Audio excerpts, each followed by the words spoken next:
you guys recently had a really big event at Rickwood Field, which I was a part of. It was a fun event to come to and be a part of. Tell us a little bit about what happened last week. Yeah, so that was obviously a huge day for our organization.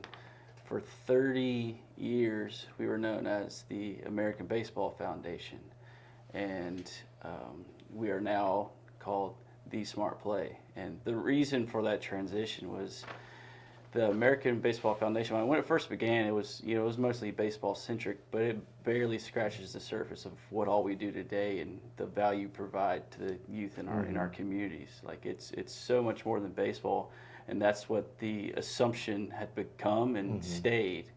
And so the message wasn't clear because it's more than baseball for us. We're providing these kids with true academic help while keeping that sports component. So the combination of the two is we have our tagline of covering all the bases. So that's excellence in each area for us, which is sports, academics, and building character. Okay, and y'all had a press conference, That's right. and then you had a VIP reception, and then you had your celebrity softball game. Yeah, that's right. So we want to do this in a big way, right?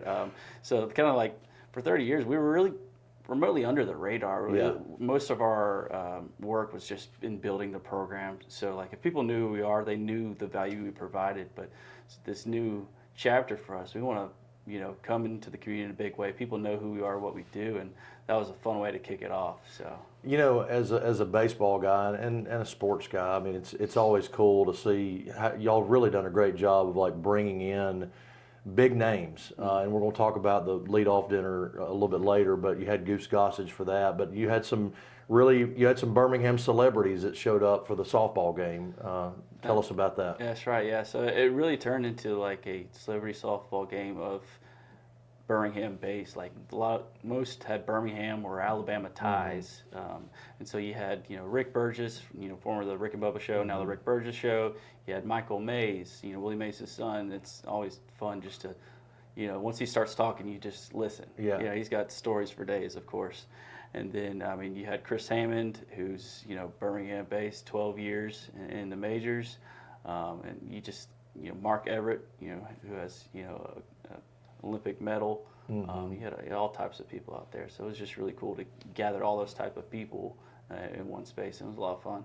Are these relationships that that are kind of built in already, or are you just kind of reaching out to different people? These people that are already connected with the organization? Some yes and some no. So, for example, like Michael Mays, he, with Fairfield ties, he's got some ties to Rickwood, in which we're partners with Rickwood. So there's kind of some beginning of a relationship there, and he was at our dinner back in February. So there's a beginning relationship there, and most of these we're starting some relationships as we look to build in the future and maybe do it again. Yeah.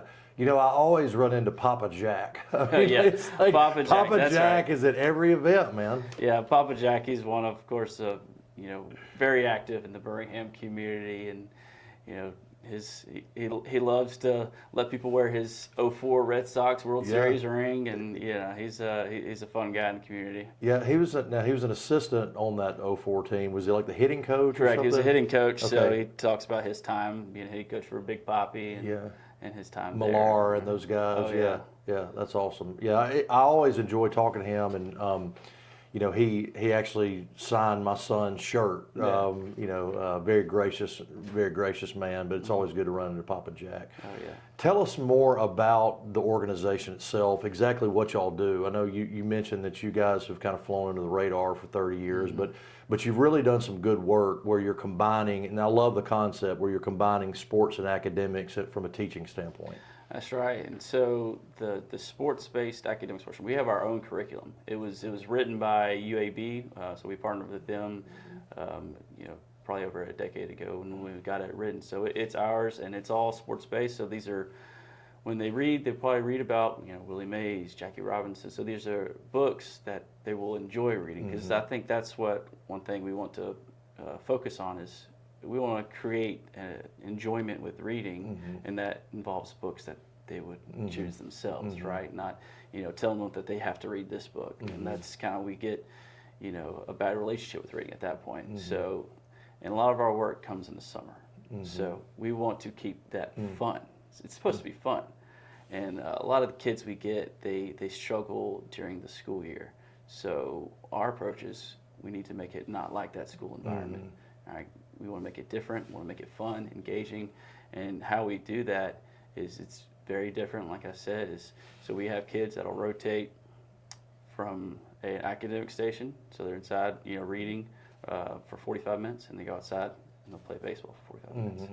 So they're never inside for more than 45 minutes at a time.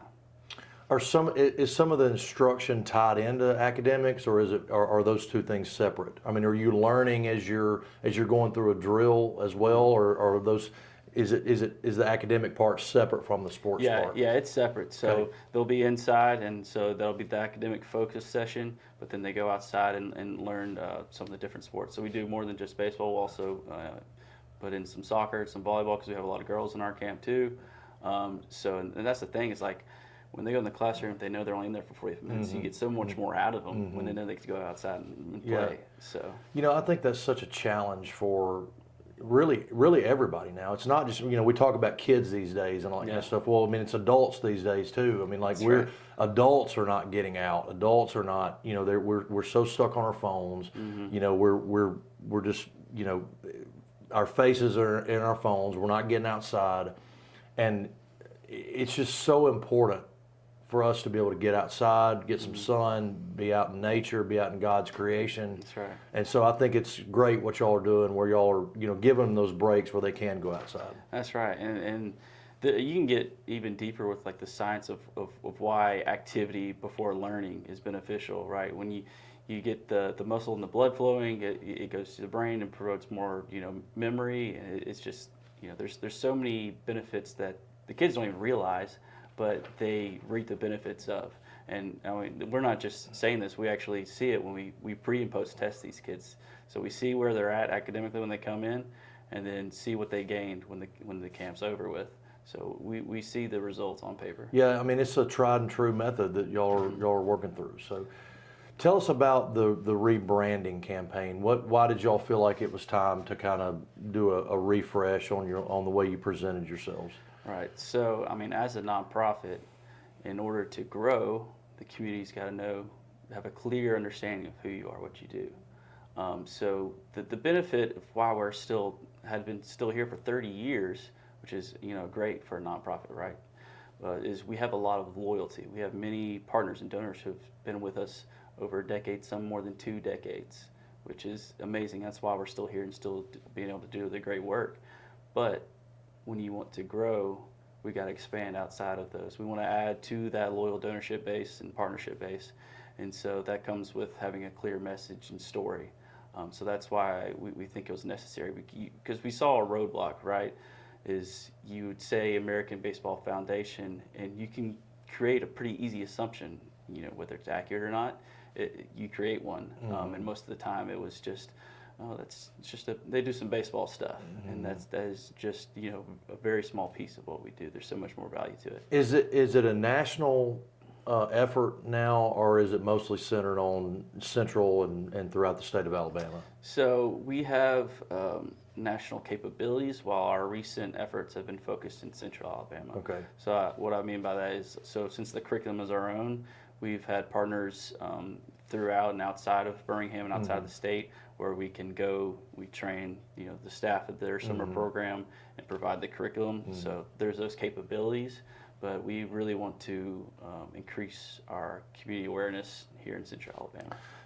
Honestly, I don't even know how I initially got connected with the organization, but met Dave. He was kind of the linchpin of getting everything started. I mean, it was just amazing what he did, and sadly, he passed away a couple of years ago. And from your standpoint, what was his contribution? What was his legacy to the organization? Yeah, so if you knew him, you knew he poured everything into it. And like you said, he passed away, I guess it was June of 23. And he was in his 70s, but he was going to work till the end of days regardless. That was just who he was. I mean, like I was saying, he poured his heart into the community around us and just the program itself, because he wanted he wanted the kids to learn something. He wanted them to gain tenacity, but also how to, be a better human, be a better student. So that's where he poured his heart into, and so now it's building on top of that and increasing our growth and impact like he always worked for. What do you think led him to founding the organization? So yeah, it's funny because like before, he's a man who's been all over the world. He's bilingual. He lived in Spain for a long time. He was part of a group that got baseball in the Olympics before starting the organization. So once that career ended for him, he came to Birmingham with Dr. Andrews, and when the organization first began, it was baseball centric. So maybe the name fit then. It was a lot of promoting the baseball inside of Birmingham and the communities where it wasn't very popular in, where they didn't have a lot of resources. And then years later, he realized like these students need more than just learn how to play. These kids need the academic help too, and they need to learn how to read in order to get to the next level. If that's what they want to do. So that once he saw that need, he put some work into it. How did you initially get connected to the organization? So it's funny, and if you knew Dave, this would make sense. But so like I said, it was very under the radar organization, and I didn't know of it. And I was my career before here was not something I was enjoying, so I was looking for other opportunities. And I see again, this is him. It was a 1-paragraph job description. I think it was on LinkedIn, and it was American Baseball Foundation, and at first it was just baseball. I was like, a job, baseball, that's me. Yeah. That's where I want to go. And so it led to me emailing him. But so my career before I was supply chain manager at a hospital. So for me, it was like, that was a good career out of college. I'm managing a team of people, but that wasn't where my heart was. Yeah. But all that to say is that doesn't really build your resume for a nonprofit in baseball or the academic world or any of that. So I really had to convince him to give me a call. Because like I said, you just look at that on paper and like, this guy's not, But you had a baseball background. I did have a baseball background, so I think that led him to calling me. Did you play at Hewitt-Trussville? Yeah, that's right. Okay. That's right. I grew up there, and so I think that led him to call me. Yeah, that's right. Yeah. They've really stepped into their program. Yeah. But yeah, so I convinced him to give me a call, and that led to a further interview with their board of directors, and became on as a program director. So, yeah. Did you ever think that? I mean, at that point, did you ever think like, I'm going to be the executive director of this at some point, or was it? At first, no. It wasn't until later on, after I'd already joined as the program director and having conversations with our board of directors and other people, that was why the position was created, is to eventually take over. And that wasn't something that was even provided to me as knowledge. But so once I found that out, because like I said, he was in his 70s even at the time of hiring me. So knowing that, became a huge honor for me that I was chosen to eventually take that position. Y'all have always had great guests at the Leadoff dinners, and that's a fun event every year. I hate that I missed it this past year, especially with Goose Gossage coming to speak, and heard that was very interesting, by the way. Right. But you've had Mitch Moreland, Brian Jordan, Goose Gossage. I know you've had more, but how do you get connected to some of those guys? Do you just kind of reach out and ask them if they're willing to come speak? And there's different approaches to it, but there's the MLB Players Alumni Association, so they have, I don't think they're technically called agents, but representatives that connect us to players, and so that's a route we can go to get connected to players. And so there's all types of former players that you can get connected with. Yeah. Can you give us a sneak peek about who you're looking at for 2026? We're early stages, and it's funny. So we got that route, but also have some personal connections that are making it professionally. So that may be a route I go as well. Do you have plans to mix it up a little bit? I know James Spann is there every year, so Oh, yeah. that's a huge thing, you know. Yeah, But if we're doing the dinner, James Spann's going to be there. He's, we have some people that come to see James Spann, and he's the MC of our event. yeah, that's the first time I ever met him. Amazing job. Yeah, Amazing job. well, are you going to step over and maybe have a basketball guest or a football guest, or are you just going to stay in the baseball lane?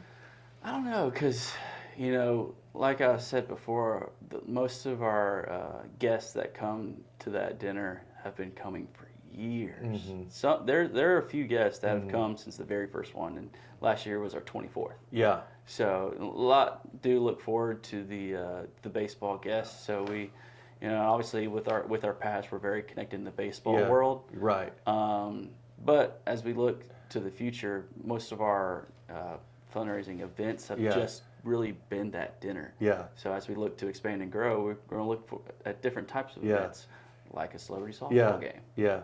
Well, you don't want to stun people that are expecting a baseball guy. I mean, I'm thinking about Joe DeLeonard right now. I mean, like Joe, there's no telling what may happen if a basketball guy, were to step up there. Yeah. Another cool thing about it's, the events, has it always been at the club, or have y'all had other events elsewhere? I believe most years have been at the club. Yeah. What's cool about the event is for me, one of the cool things. There's a lot of cool things about it, but the silent auction table. Yeah. I actually got.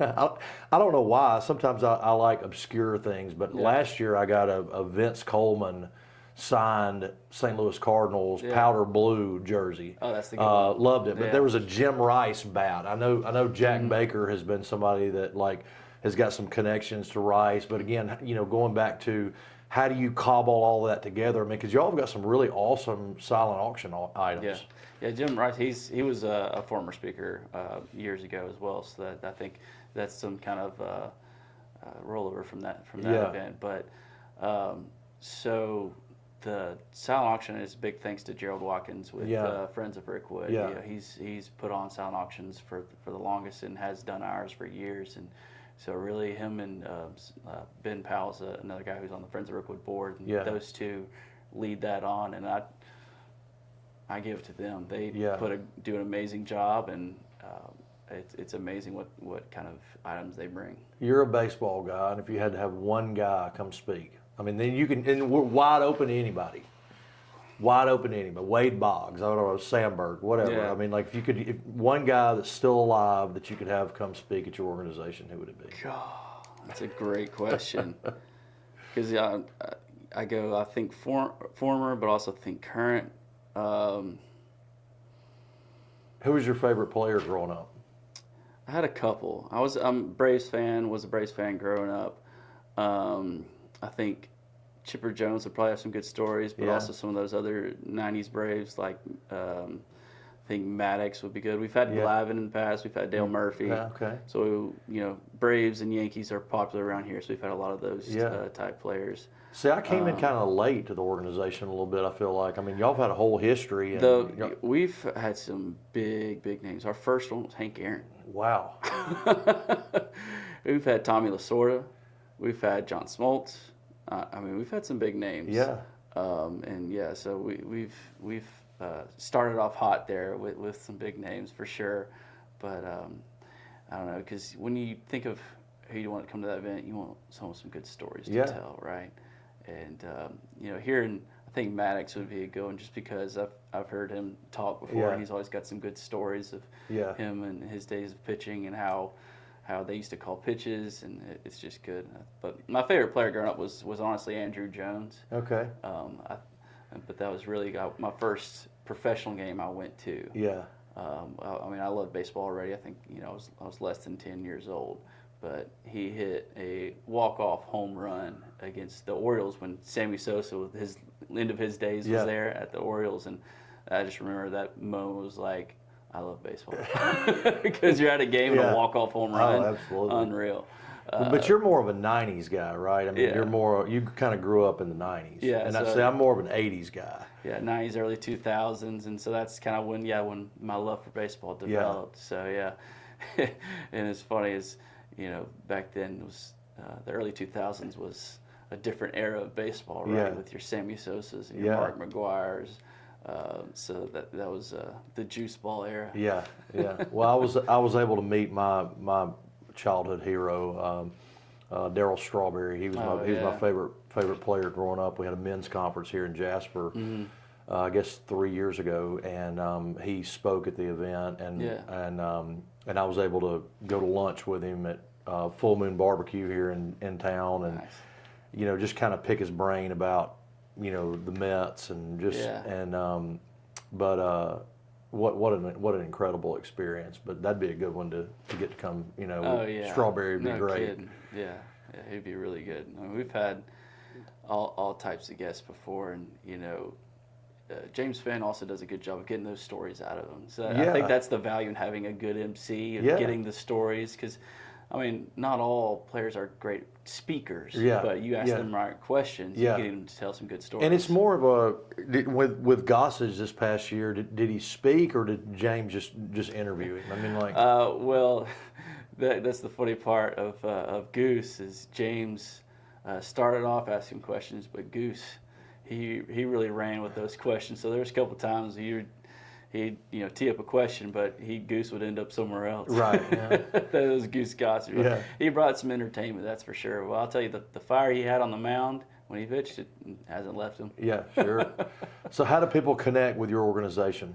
Yeah, I mean, so really that's where we're at now. We really want to connect with our community, and people just at first just kind of watch what we're doing, because we've got some big plans for the future. And so right now it's just follow us on our social medias and where we're going to become active, and so start sharing our story. We have a whole new website that's been completely revamped. Tell us the link on that. Yeah, the SmartPlay.org is the new website, and you'll be able to link to our socials from there. But yeah, I mean, at first we're good with just watching us, right? Yeah. Because like I was saying, one thing we announced at our press conferences, we're beginning a 5-year plan, a strategic plan to build our own facility. Because for 30 years, we've made it this far off the generosity of others, using people's facilities to run our programs, to have offices in, and it's amazing what we've done with that approach. But when we look for growth, a facility of our own, there's no telling what we can do. Yeah, well, I think they've got the right man in a leadership position, and I can already see the growth just over the last few months with you, and I wish you the very best, and if we can help you in any way, please let us know. And I'm glad you came to Jasper, man. Yeah, it's good to be here. I appreciate it. And yeah, like I said, this right here is a good start for us. We're just trying to spread the word and let everyone see what we're doing and the impact we're making. Sounds good, man. Thanks so much, Casey. Appreciate you. Appreciate it. Yep. Yes, sir.